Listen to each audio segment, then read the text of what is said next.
How do you feel if someone judged you by your caste, religion, background, or probably where you come from? We all agree that this is a wrong thing, right? We've been trying for years to remove this kind of discrimination. And when we face it, we all say a similar thing. Hey, you can judge me by my work, by what I do and how I think, not because I belong to a certain group. But somehow we are totally okay judging people by their generation.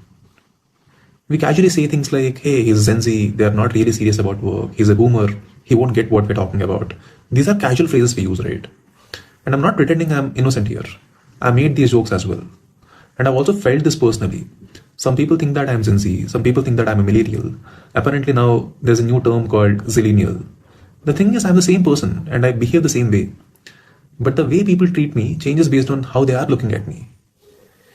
We actually treat these generational labels as just casual words, folks. But we need to understand that this is creating serious implications. Over time, they turn into a serious bias. And that bias shows up in real decisions, like who gets hired, promoted, who gets taken seriously, who is getting great opportunities.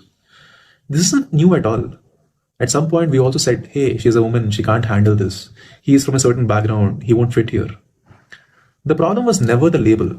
The problem was the bias that comes along with that label.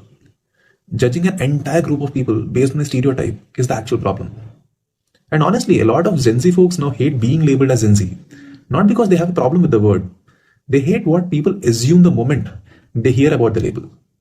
So maybe it's time we admit the fact. You don't know a person by their birth year.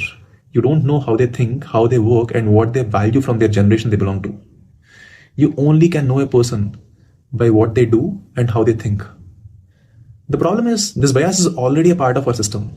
So the real question is, how do we unlearn these labels and start seeing people as individuals and not certain stereotypes?